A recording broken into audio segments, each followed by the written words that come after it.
கல்லடி பட்டாலும் படலாம், கண்ணடி படக்கூடாதுன்ற மாதிரி. உண்மையா அந்த கண் திருஷ்டி அப்படின்றது என்னவா இருக்கு? கண் என்றா நமக்கே தெரியுது நம்மளுடைய பார்வை தான். பார்வைக்கு அவ்வளோ சக்தி இருக்கு. ஐயோ இந்த ட்ரெஸ் ரொம்ப கியூட்டா இருக்கே, அழகா இருக்குடி அப்படின்னு நம்ம சொல்றோம்னா அது வந்து நல்ல ஆத்மாவோட சொல்லணும். அதை விட்டுட்டு ஆஹா அப்பா இவனா ஐயோ எப்படி ட்ரெஸ் பண்ணியிருக்கான், 2 லட்சம் போது அந்த புடவை, நிச்சயமாக அப்படி பார்த்துட்டு இருப்பாங்கன்னு வச்சுக்கோங்களேன். அப்போதான் அவங்க காஃபி குடிப்பாங்க, மேலே ஊற்றிப்பாங்க. பொதுவாகவே நீங்கள் பார்த்தீங்க, இப்போ குழந்தை பிறந்தோடனே என்ன ஃபஸ்ட்டு வைப்போம் அப்படின்னாலே கருப்பு பொட்டு தான். அப்படின்னும் போது கருப்பு அப்படின்னும் போது அந்த டைவர்ஷன் ஆக்கிறது தான்.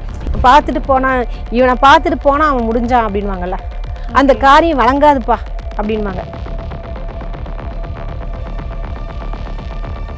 அதே மாதிரி நீங்கள் பாருங்களேன், இப்போ ஒரு ஃபங்க்ஷன் போயிட்டு வரீங்க, ஆஹா அப்படின்னு அந்த புடவை கட்டியிருக்காங்கனாலே அன்றைக்கி நைட் ஜுரம் வந்துடும், உடம்பு முடியாமல் போயிடும், 1 வாரம் கூட படுக்கையாக ஆகிடுவாங்க. அதே மாதிரி நாய் வளர்க்குறது, பூனை வளர்க்குறது, இதெல்லாமே நல்லது. என்ன காரணம், நமக்கு வரக்கூடிய முதல் ஆபத்தை யார் எடுத்துக்கிறான்னு பார்த்தீங்கன்னா அந்த ஃபஸ்ட்டு இந்த வாயில்லா பூச்சிகளோடு தான் காவுவாங்க. தரமே உணவாய் என்றும் Apoorva. Experience comfort, elegance, and a homely feel in our premium rooms. Perfect for spiritual trips, family stays, or business travel. Snehithi நேயர்களுக்கு வணக்கம். நான் திவ்யா ஸ்ரீனிவாசன். இன்னைக்கு நம்ம கூட ஆன்மீக ஜோதிடர் டாக்டர் ஞானரதம் தான் வந்து ஜாயின் பண்ணியிருக்காங்க. வணக்கம் மேம். வணக்கங்க. எப்படி இருக்கீங்க? ரொம்ப சிறப்பாக இருக்கேன். நீங்கள் எப்படி இருக்கீங்க? நானும் ரொம்பவே சிறப்பாக இருக்கேன். பெண்கள் வந்து காலில் கருப்பு கயிறு கட்டுறாங்க, அது வந்து கண் திருஷ்டிக்காக கட்டப்படுது அப்படின்னு வந்து சொல்கிறாங்க. உண்மையாக அந்த கண் திருஷ்டி அப்படின்றது என்னவா இருக்கு? நீங்களே சொல்லிட்டீங்க, கண் திருஷ்டின்னு பேர்லேயே வந்துருச்சு. கண் என்றால் நமக்கே தெரியுது நம்மளுடைய பார்வை தான். பார்வைக்கு அவ்வளோ சக்தி இருக்கு நிச்சயமாக.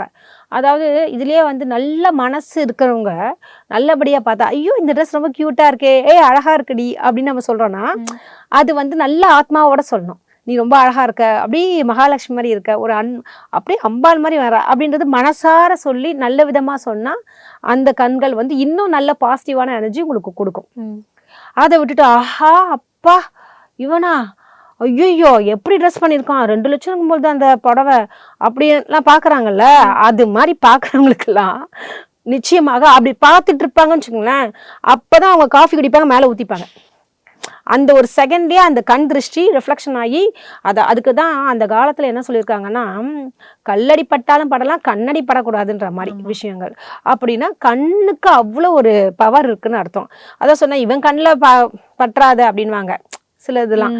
ஐயோ அவன் வர பாத்திர போறான் உன்ன, ஆனா அவ்வளவுதான் அவனை முழுங்கிடுவான், பார்வையாலேயே முழுங்கிடுவான்வாங்க. அப்படின்னா அந்த கண்ணுக்கு அவ்வளோ ஒரு பவர் இருக்குங்க ஒரு விஷயம். அதாவது நல்ல ஒரு ஆத்மா வந்து அழகா இருக்கு அப்படின்னு சொல்லி பேசுனேன், ஒரு மனசார ஒரு வாழ்த்தும் பொழுது அந்த கணவன் மனைவி ரொம்ப சந்தோஷமா. இப்ப நிறைய பேர் இதுல நான் பார்த்துருக்கேன். உதாரணத்துக்கு சொல்றேன், எங்கள் அண்ணா கல்யாணம் ஆச்சு. அப்போ வந்து ஏவிஎம் முருகன் சார் பற்றி பேசிகிட்டு இருந்தேன் இல்லையா, அந்த அங்கிள் வந்து மெய்யப்பன் செட்டியாருடைய முதல் மூத்த மகன் அவர் தான். அவர் வந்து நிறைய பேருக்கு தெரியாது, ஆனால் அவர் மாதிரி ஒரு பெரிய ஆள், நல்ல மனசு மாதிரி. அவர் எங்கள் அப்பா என்ன சொல்வார்னா, அவரை தங்கக்குடம் சொல்வார். மனசு அந்தளவுக்கு மற்றவங்க எல்லாம் நல்லா இருக்கணும்னு ஒரு நினைக்கக்கூடியவர், ஒரு நல்ல மனிதர். எனக்கு அவர் இறந்தது ரொம்ப மிஸ் பண்ணுறேன் நான்.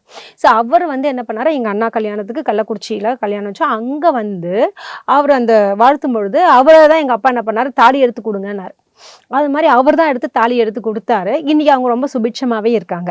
இன்றைக்கி பார்த்தீங்கன்னா ரொம்ப ஆடம்பரமாக ரொம்ப பெரிய அளவில் வாழ்ந்துட்டு இருக்காங்கன்னு சொல்லலாம். அவங்க பொண்ணு இப்போ டாக்டராக இருக்க, எங்கள் அண்ணா பொண்ணு தான் டாக்டராக இருக்காங்க. அதே மாதிரி பையனும் நல்லபடியாக இருக்காங்க, ரொம்ப சிறப்பாகவே இருக்காங்கன்னு சொல்லலாம்.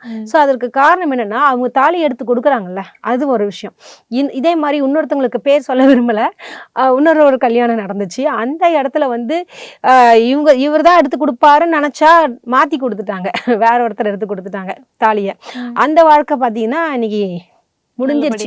அந்த 20 நாள் கூட நிற்க முடியல, அந்த வாழ்க்கை, திருமண வாழ்க்கை வீணா போயிடுச்சு. ஏன்னா அவங்க அப்படிப்பட்ட ஒரு கண்ணு, ஆஹான்னு கொடுத்தா முடிஞ்சிச்சு. இவர் தான் அங்கேயும் ஏவிஎம் அங்கிள் வந்தாரு, பட் அவருக்கு தாலி எடுத்து கொடுக்கறதுக்குள்ளார இவர் வாங்கி நம்ம அவரும் பெரிய ஆளு, பெரிய விஐபி, பெரிய கோடீஸ்வரர் தான், டக்குன்னு அவர் வாங்கி கொடுத்துட்டாரு. கொடுத்தோன்னா அந்த கல்யாணம் வந்து பார்த்தீங்கன்னா இன்னைக்கு அந்த குடும்பமே போயிடுச்சு. அந்த குழந்தைக்கு அந்த வாரிசு இல்லாமல் போயிடுச்சு, அந்த டைவர்ஸ் ஆயிடுச்சு. இது மாதிரிலாம் ஆயிடுச்சு. அது ஒரு 18-20 நாள் தான் வாழ்ந்திருப்பாங்க அந்த பொண்ணு. எதற்காக அது சொல்ல வரேன்னா, இது மாதிரி நல்ல ஆத்மாவோட கொடுத்தா நல்லா இருப்பாங்க அப்படின்றது ஒரு விஷயம் இருக்கு. அது கருப்பு கயிறு கட்டுறதுக்கு என்ன மேம், கந்திருஷ்டிக்கும் அதுக்கு என்ன சம்பந்தம்? பொதுவாகவே நீங்க பாத்தீங்க, இப்போ குழந்தை பிறந்தோடனே என்ன ஃபர்ஸ்ட் வைப்போம் அப்படின்னாலே கருப்பு பொட்டு தான். அப்படின்னும் போது கருப்பு அப்படின்னும் போது அந்த டைவர்ஷன் ஆக்குறது தான். இப்போ ஃபேஸ்ல வந்து இவ்வளோ பெரிய கருப்பா ஒன்று இருந்துச்சுன்னா அழகா இருக்குன்னு சொல்றதுல அந்த கருப்பு பார்க்கும்பொழுது என்ன ஆகும், அந்த திருஷ்டி அப்படியே டைவர்ட் ஆகிடும். இது வந்து உதாரணமாக வந்து பார்த்தீங்கன்னா குழந்தைங்களுக்கும் சரி, அதே மாதிரி நிறைய எல்லா இடமும் மேக்கப்லாம் முடிச்சோன்னே இங்கே ஒரு புள்ளி வைப்பாங்க. அந்த காலத்தில் மேக்கப் மேன்லாம் இங்கே கன்னத்தில் ஒரு புள்ளி வைப்பாங்க. நீங்கள் பார்த்துருப்பீங்கன்னா தெரியல, இப்போலாம் பண்ணுறதில்ல. இது ஒரு அவலட்சணமாக நினைப்பாங்க. ஸ்டைலாக இருந்தால் தான் இங்கே வேணா கொஞ்சம் வச்சுப்பாங்க, இங்கே வச்சுப்பாங்க. பின்னாடி தெரியக்கூடாதுன்னு பின்னாடி வைக்கிறாங்க. அது ஆக்சுவலி தெரியணும், ஏன்னா மற்றவங்க வந்து கண் படக்கூடாதுன்றதுக்காக தான். அது மாதிரி இங்கே ஒரு திருஷ்டி போட்டால் இங்கே வைப்பாங்க தெரியுங்களா, கீழே வைக்கிறது இல்லை திருஷ்டியாக வச்சுக்கிறது, அது வைக்கிறது நல்ல விஷயம் தான் ஒன்று. ஏன்னா மற்றவர்கள் வந்து இப்போ கண் பட போகுது அப்படின்ற மாதிரி ஒன்று விஷயம். ஏன்னா அவங்க வந்து நல்லா இருக்க முடியாது. அப்போதான் பார்த்தீங்கன்னா டக்குன்னு ஆக்சிடென்ட்ல போய் இறந்துருவாங்க. பார்த்துட்டு போனா, இவனை பார்த்துட்டு போனா அவன் முடிஞ்சான் அப்படின்வாங்கல்ல, அந்த காரியம் வழங்காதுப்பா அப்படின்வாங்க.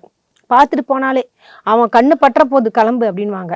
இதெல்லாம் வந்து பேசுறதெல்லாம் நிஜமான ஒரு விஷயம்தான். ஸோ நல்ல ஆத்மாக்களுடைய பழகிறது நல்ல விஷயம்னு நம்ம சொல்லலாம் ஒரு விஷயம். அதே மாதிரி வந்து பார்த்தீங்கன்னா கண் திருஷ்டி அப்படின்றது, இப்போ நீங்கள் இந்த காலுக்கெல்லாம் இப்போ வந்து கருப்பு கலர் கயிறு கட்டுறாங்க. அது எதற்காகனா, இப்போ வந்து கால் கூட பாதமே வந்து கமல பாதம் சொல்லுவாங்க. கமலம் என்றால் தாமரை மாதிரி இருக்கக்கூடிய ஒரு பாதம்னு சொல்லுவாங்க. ஸோ ரொம்ப அழகாக கால் அழகாக இருந்தால் கூட பா என்ன அழகாக இருக்குது கால் அப்படின்னு பார்த்தா கூட கால் அடிபட்டுரும். நிறைய அப்போதான்ப்பா வந்து சொல்லி பேண்டேஜ் போட்டுலாம் வருவாங்க. ஸோ இதெல்லாம் தவிர்ப்பதற்காக அங்கங்கே கருப்பு கலரில் ஒன்று கட்டுறது நல்ல விஷயம்னு சொல்லலாம். ஈவன் வந்து கருப்பு கயிறு கட்டுறது, கையில் கயிறு கருப்பு கலரோ அல்லது கோவிலுக்கு போயிட்டு வந்து மந்திரிச்சு வந்த கயிறுன்னுவாங்க. இதெல்லாம் எதற்காகனா கண் திருஷ்டியை அகற்றுவதற்காக. கண் திருஷ்டியை பற்றி பேசினா நிறைய விஷயங்கள் பேசிகிட்டே போகலாம். எப்படின்னா நம்ம வீட்டில் இருக்கோம்ல, நம்ம வீட்லேயே வந்து பார்த்தீங்கன்னா கண் திருஷ்டி இருக்குன்னா ஃபஸ்ட்டு அந்த முன்னாடி வந்து பார்த்தீங்கன்னா படிகாரக்கல் மாட்டுவாங்க. அதெல்லாம் அந்த காலத்தில் இருக்குது, நல்ல விஷயம்தான். இதெல்லாம் வந்து வைப்ரேஷன்ஸ், அது வந்து பாசிட்டிவான இதை வந்து கொடுக்கக்கூடியது தான் படிகாரம். படிகாரம் மற்றவங்கள கெட்ட விஷயத்தை ஈர்த்து கொண்டு நல்ல பாசிட்டிவான எனர்ஜியை கொடுக்கும். அது ஒரு விஷயம். ஸோ படிகாரம் வீட்டில், அதாவது வாசல்ல வந்து தொங்க விடுறது ரொம்ப நல்லது. அது கருப்பு கலர் கயிறுல தான் தொங்க விட்டுருப்பாங்க, நீங்க பார்த்துருப்பீங்க. ஸோ அது ஒரு கந்திருஷ்டியானவருக்கு ஒரு பரிகாரம் சொல்லலாம். அதே மாதிரி வந்து பார்த்தீங்கன்னா வெள்ளிக்கிழமை, செவ்வாய்க்கிழமை, இந்த மாதிரி கிழமை, பௌர்ணமி, அமாவாசை அன்றெல்லாம் நம்ம வந்து சுற்றி போட்டுக்கிறது நல்லது. அதே மாதிரி நீங்கள் பாருங்களேன், இப்போ ஒரு ஃபங்க்ஷன் போயிட்டு வரீங்க, ஆஹா அப்படின்னு அந்த புடவை கட்டியிருக்காங்கனாலே அன்றைக்கி நைட் ஜுரம் வந்துடும், உடம்பு முடியாமல் போயிடும், ஒரு வாரம் கூட படுத்த படுக்கையாக ஆகிடுவாங்க. அது மாதிரி ஆகிடும். அதுக்கப்புறம் எழுந்துச்சி ஓரளவுக்கு ரெக்கவரி ஆவாங்க. இப்போ வந்து சுத்தி போடுறத பத்தி சொல்லியிருந்தீங்க மேம். யூஸ்வலா வந்து இங்க தெரிஞ்ச கேள்விப்பட்ட வரைக்கும் வெள்ளிக்கிழமையில சுத்தி போட மாட்டோம் அப்படின்ற ஒரு வழக்கமே ஃபாலோ பண்றாங்க. ஆனா அது வெள்ளிக்கிழமையில சுத்தி போடலாமா? நிச்சயமா போடலாங்க. எப்படின்னா இப்போ நம்ம ஒரு ஃபங்க்ஷன் போறோம், வெள்ளிக்கிழமையா கூட இருக்கலாம், கல்யாணத்துக்கு போயிட்டு வரோம்னு வச்சுக்கோங்களேன். அப்போ எவ்வளோ பேர் கண்கள் படுதுல்ல நம்ம மேல. கண்டிப்பா ஒரு ஃபேமிலியோட போறோம், குடும்பத்தோட, ஒரு மாமனார் மருமகள் ஒரு நல்ல விதமா ஃபேமிலியோட வரும்பொழுது அப்போ அவங்கள பாருங்க, இவங்க ஒத்துமையா இருக்காங்கன்னு சொல்லிட்டு கூட கண்ணுப்படும்.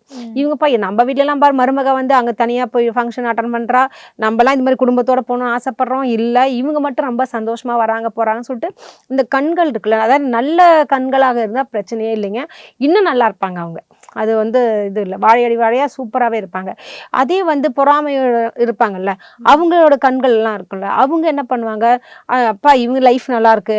இவங்க எப்போதுமே வந்து பொதுவாகவே மக்களோட எண்ணங்கள் என்ன, மற்றவங்க கஷ்டப்பட்டா இவன் சந்தோஷப்படுவான், மற்றவங்களுக்கு ஒரு அடிபட்டுச்சுன்னா வெளியில ஐயோ அப்படியே அடிச்சானோன்னா வெளில அப்பா அவனுக்கு ஏதோ அடி விழுந்துச்சு அப்படின்னு உள்ளுக்குள்ளார மைண்ட் வாய்ஸ்ன்னு அதுக்கு பேர், அதெல்லாம் இருக்கும் அவங்களுக்கு. அப்பாட இவன் ஒளிஞ்சானா முடிஞ்சிச்சுப்பா சந்தோஷம், வெளியில அச்சுச்சோ இப்படி ஆயிடுச்சா அப்படின்னு கேட்டுட்டு போயிட்டே இருப்பாங்க. ஆனா நல்ல மனசோட சொல்றது கஷ்டம்ன்றது. அதனால வந்து அப்ப வெள்ளிக்கிழமை அன்னைக்கு நம்ம ஒரு ஃபங்க்ஷன் போயிட்டு வரோம் அப்படின்னும் பொழுது ஒரு மேடையில போய் பேசிட்டு வர, ஒரு பட்டிமன்றத்துல கலந்துக்கிற, ஒரு ப்ரைஸ் வாங்குற ஒரு குழந்தைங்களாக இருக்கட்டும், ஸ்கூல்ல கூட ஃபங்க்ஷன் போது அப்ப வெள்ளிக்கிழமை எல்லாம் பார்க்கக்கூடாது. அப்பவே வந்து வீட்டுக்குள்ள வரும்போதே நம்ம திருஷ்டி சுத்தி போட்டுட்டோம்னா நல்ல விஷயம். ஏன்னா அப்பவே அதை வந்து எடுத்துடணும், அந்த திருஷ்டி எடுக்கிறதுன்னு சொல்லுவாங்க இதுக்கு பேரே. திருஷ்டி எடுத்துட்டியா அப்படின்வாங்க. அது ஒரு விஷயம் இருக்குது. அடுத்தது வந்து பார்த்திங்கன்னா இந்த செவ்வாய் வியாழன் ஞாயிறுன்றது 3 நாள் ரொம்ப நல்ல விஷயம். ஜென்ரலாகவே வெள்ளிக்கிழமையும் நம்ம எல்லா நாளும் கூட திருஷ்டி எடுக்கலாங்க. நீங்கள்கிட்ட இந்த மாதிரி ஃபங்க்ஷன் போயிட்டு வரீங்க, எங்கேயாவது போயிட்டு வரும்போது தான் இதெல்லாம் செய்கிறது நல்லதுங்க. அதே மாதிரி வந்து பார்த்திங்கன்னா இப்போ ஒரு அதான் சொல்கிறேனே, எங்கே போனீங்கனாலும் வந்து நீங்கள் சொல்லுவாங்க இல்லையா, நம்ம வந்து கொஞ்சம் திருஷ்டி போட்டு மாதிரி இங்கே வச்சுட்டு போகிறது நல்லது. ஏன்னா அதுவும் வந்து எப்படின்னா ஒரு டைவர்ஷனை குறிக்கும். அடுத்தபடியாக பார்த்தீங்கன்னு வச்சுங்களேன், இப்போ இந்த நகை கடைக்கெலாம் போனீங்கன்னு வச்சுங்க, நகை கடையில் போனீங்கன்னா அங்கே என்ன பார்லராக வச்சு நடத்துகிறாங்க? இல்லவே இல்லை. ஆனால் ஃபுல்லாக கண்ணாடி இருக்கும். கவனிச்சிருக்கீங்களா? ஏன்னா அவ்வளோ நகையை ஒரு நகையை போட்டால் வாயை புழக்கிறாங்க, இவ்வளோ நகையை வச்சு அந்த மக்கள் எப்படி இருப்பாங்க? அப்புறம் கடைக்கு ஒரு கண் திருஷ்டி ஆகிடும் இல்லையா?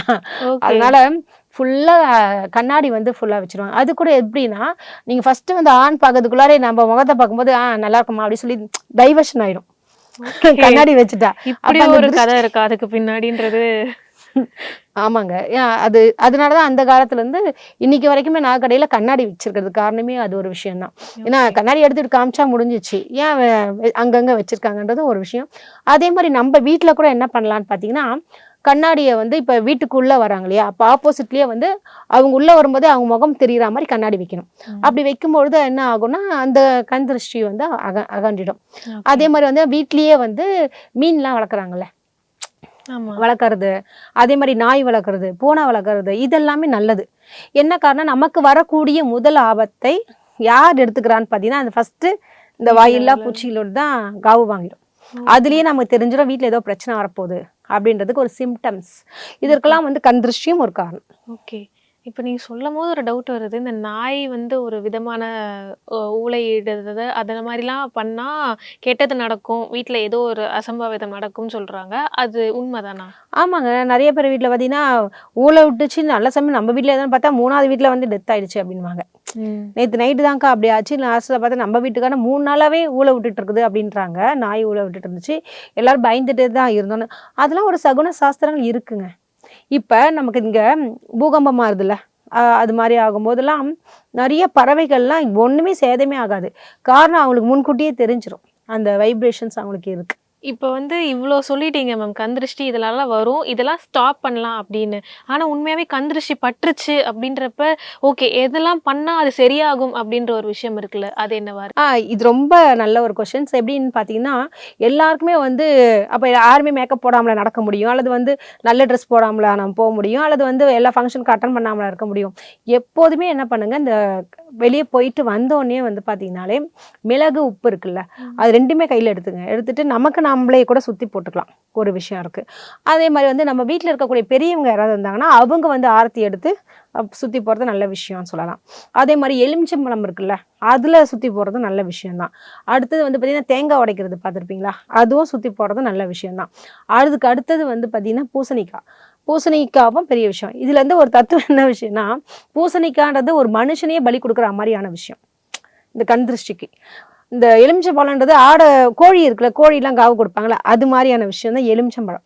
அதே மாதிரி வந்து பார்த்தீங்கன்னா அடுத்தது இந்த தேங்காய் உடைக்கிறதுலாம் பார்த்தீங்கன்னா ஆடை பலி குடிக்கிற மாதிரி ஒரு விஷயம். அந்த அளவுக்கு எஃபெக்டிவாக இருக்குமா இதெல்லாம் பண்ணும்பொழுது நமக்காக ஒரு உயிரே வந்து காவு வாங்கிடுது. அப்படின்னும் போது அந்த கண் திருஷ்டி அதோட போயிடுது.